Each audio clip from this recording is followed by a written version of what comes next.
ایک گاؤں میں ایک غریب آدمی اپنی بیوی بچوں کے ساتھ رہتا تھا۔ وہ پیشے کے اعتبار سے موچی کا کام کرتا تھا۔ پھر ایک وقت ایسا آیا جب اس کے پاس گندم خریدنے کے بھی پیسے نہیں تھے۔ اس نے اپنی بیوی سے کہا کہ وہ اس گاؤں سے ہجرت کر کے شہر جانا چاہتا ہے اور وہاں جا کر اپنی قسمت کو آزمانا چاہتا ہے۔ موچی اگلے دن شہر کی طرف روانہ ہو گیا۔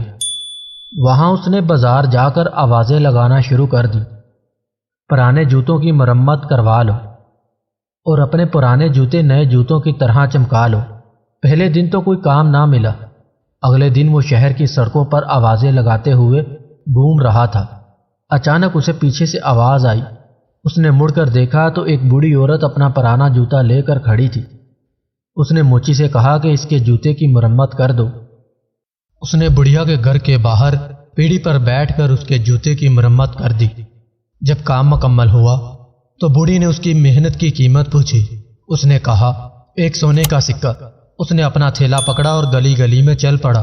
اچانک ایک اور خاتون کی آواز آئی اور اس نے بھی اپنے جوتے مرمت کے دیے۔ موچی نے اس کے جوتے کی مرمت کی اور اپنا معاوضہ لے کر چل پڑا۔ موچی نے محنت کر کے کچھ دنوں میں اتنے پیسے کما لیے۔ کچھ دن بعد اس نے گھر جانے کا فیصلہ کیا۔ اس نے 4 سونے کے سکے کما لیے۔ ان میں سے 2 سونے کے سکوں سے اس نے ایک گدھا خریدا اور باقی 2 سونے کے سکے لے کر گھر کی طرف چل پڑا اور اپنا سامان گدھے پر لاد دیا۔ اسے اپنے رستے میں ایک جنگل سے گزرنا پڑا اور وہاں اس نے ایک ڈاکوؤں کا گروہ دیکھا تو پریشان ہو گیا۔ موچی دانش مند تھا۔ اس نے ہمت نہ ہاری اور ایک منصوبہ بنایا۔ اس نے 1 سونے کا سکہ گدھے کی گردن پر باندھ دیا اور چل پڑا۔ ڈاکوؤں نے اسے روک لیا اور کہا تمہارے پاس جتنے پیسے ہیں ہمیں دے دو۔ موچی نے کہا میں غریب ہوں، میرے پاس اس گدھے کے سوا کچھ نہیں ہے۔ یہ سنتے ہی ڈاکوؤں نے دیکھا کہ گدھے کے گلے سے ایک سونے کا سکہ زمین پر گرا۔ اس پر ڈاکو کے سردار نے پوچھا یہ سونے کا سکہ کہاں سے آیا؟ اس کے بعد موچی کو مارنا شروع کر دیا۔ آخرکار موچی نے انہیں کہا کہ وہ سب کچھ بتائے گا۔ موچی نے کہا کہ یہ گدھا سونا پیدا کرتا ہے۔ سردار نے کہا کہ یہ گدھا مجھے بیچ دو اور پھر ہم تمہیں جانے دیں گے۔ یہ سن کر موچی نے کہا میں ایسا نہیں کر سکتا۔ سردار نے کہا میں اس کے بدلے تمہیں 50 سونے کے سکے دوں گا۔ موچی رضامند ہو گیا اور اس نے ان سے کہا باری باری ہر ایک کے ساتھ گدھے کو رکھنا ورنہ آخر میں تم سب آپس میں پیسے کے لیے لڑتے رہو گے۔ موچی نے ان سے 50 سونے کے سکے لیے اور اپنے گھر کی طرف روانہ ہو گیا۔ موچی نے ان پیسوں سے پولٹری فارم کھولا۔ دوسری طرف چور بھی اپنے اڈے پر پہنچ گئے تھے۔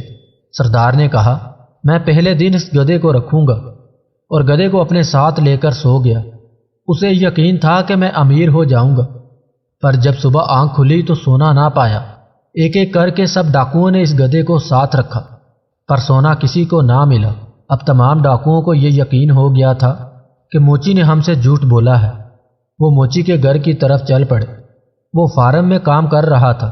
اس نے جب ڈاکوؤں کو آتے ہوئے دیکھا تو فوراً اپنی بیوی کے پاس گیا اور بیوی کو کہا جب وہ ڈاکو گھر پہنچیں گے اور میرا پوچھیں گے تو انہیں بتانا کہ میں فارم میں کام کر رہا ہوں۔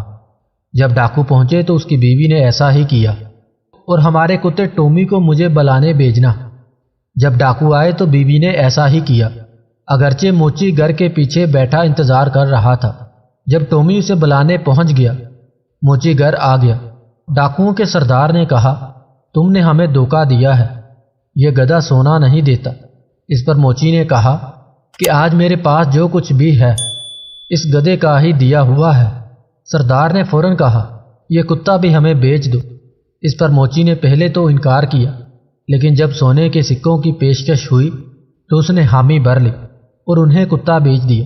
جب کتا لے آئے تو سردار نے اپنی بیوی سے کہا میں باہر جا رہا ہوں، جب کوئی آئے تو ٹومی کو مجھے بلانے بھیج دینا۔ پر ڈاکو سردار کو بلانے کتا نہ پہنچا اور وہ اپنے مالک کے گھر واپس چلا گیا۔ ایک ایک کر کے تمام ڈاکوؤں نے ایسا ہی کیا، پر پھر بھی کتا اپنے پرانے مالک موچی کے پاس پہنچ جاتا۔ یہ دیکھ کر ان سب کو یقین ہو گیا کہ موچی نے پھر ہمیں دھوکہ دیا ہے، ہم سے پھر جھوٹ بولا ہے۔ انہوں نے آپس میں مشورہ کیا کہ اس مرتبہ ہم بیوقوف نہیں بنیں گے اور موچی کو سبق سکھائیں گے۔ وہ سب موچی کے گھر پہنچے اور اس کی جھوٹی دلیلوں کو نظر انداز کر کے اسے سبق سکھانے کے لیے اس کو ایک بوری میں ڈال کر بند کر دیا اور اسے اس منصوبے سے ساتھ لے گئے کہ وہ اس بوری کو دریا میں پھینک دیں گے۔ راستے میں ڈاکوؤں نے کچھ دیر آرام کیا اور بوری چھوڑ کر چلے گئے۔ وہاں بوری میں موجود موچی نے بھی چیخو پکار بلند کر دی۔ اچانک وہاں پر ایک شخص اپنی بکریاں چرا رہا تھا۔ وہ پاس سے گزرا تو موچی نے کہا کہ مجھے یہاں سے نکال دو، میں بادشاہ نہیں بننا چاہتا۔ اس پر اس شخص نے کہا اگر میں تمہاری جگہ ہوتا تو بادشاہ بن جاتا۔ موچی نے کہا تم میری جگہ بادشاہ بن جاؤ، مجھے اس بوری سے باہر نکالو۔ اور وہ اس انجان شخص کو بوری میں اپنی جگہ بند کر کے اس کی بکریاں چرانے لگ گیا۔ جب ڈاکو واپس پہنچے تو بوری لے کر چل پڑے۔ انہوں نے بوری کو ندی میں پھینک دیا اور وہاں سے دوسری طرف ہو لیے۔ راستے میں جب موچی ملا تو وہ حیران رہ گئے۔ انہوں نے موچی سے کہا کہ وہ یہاں کیسے آ گیا۔ موچی نے کہا اس ندی کے نیچے ایک سونے کی کان ہے، وہاں بہت سونا ہے اور وہاں موجود سونے کی رکھوالی کرنے والے نے مجھے باہر نکالا ہے۔ سردار یہ سن کر کہنے لگا ہمیں بھی وہاں لے کر چلو اور خبردار اگر اب کوئی جھوٹ بولا۔ موچی انہیں اس ندی کے کنارے تک لے گیا۔ موچی نے کہا اگر تمہیں سونا چاہیے تو خود کو بوری میں بند کرنا ہوگا۔ تمام ڈاکوؤں نے اپنے آپ کو بوری میں بند کیا اور موچی نے سب کو ندی میں پھینک دیا۔ اس مختصر کہانی سے ہمیں یہ سبق ملتا ہے کہ ہمیں سوچے سمجھے بغیر کسی بات پر یقین نہیں کرنا چاہیے۔ سب سے پہلے دوسرے بندے کی بات کا جائزہ لینا چاہیے اور سوچنا چاہیے اگر کوئی ہمیں مشورہ دے رہا ہے تو اس کے پیچھے کوئی حقیقت ہے بھی یا نہیں۔ دو باتیں جس شخص میں ہوں اس سے ہر تعلق کو توڑ دو، چاہے کتنا ہی قریبی ہو۔ نمبر 1، جو حرام اور حلال میں فرق نہ کرتا ہو۔ نمبر 2، جو اپنوں اور بیگانوں میں فرق نہ کرتا ہو۔